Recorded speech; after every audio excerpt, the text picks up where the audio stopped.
മഴയാണ്, തണുപ്പാണ്, എല്ലായിടത്തും ചുറ്റിലും സൂക്ഷിക്കണം. പാമ്പുകളുടെ കാലമാണ്.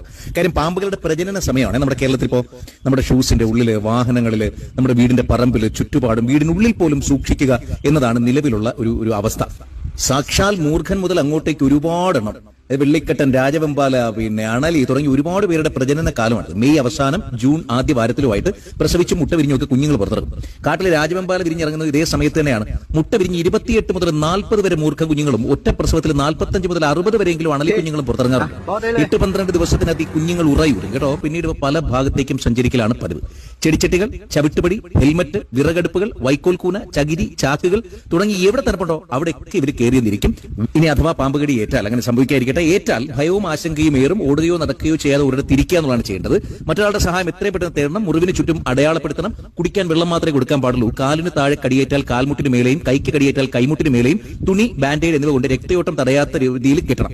റബ്ബർ ബാൻഡ് കയറൊന്നും ഉപയോഗിക്കാൻ പാടില്ല. കടിയേറ്റയാളെ നടക്കാനോ കിടക്കാനോ ശരീരം ഇളകാനോ അനുവദിക്കരുത്. പരമാവധി എടുത്ത് തന്നെ കൊണ്ടുപോകണം. മുറിയിൽ അമർത്തുകയോ ഞെക്കുകയോ വായ കൊണ്ട് വലിച്ചെടുക്കുകയോ പാടില്ല. മുറിവിൽ മറ്റൊന്നും പുരട്ടരുത്. മഞ്ഞൾ, പേസ്റ്റ്, ഐസ് എന്നിവ മുറിവിൽ വെക്കരുത്. പാമ്പ് കടിയേറ്റ ഭാഗത്തെ ആഭരണങ്ങളും വാച്ചും ചരടും ഒക്കെ അഴിച്ചു മാറ്റുക.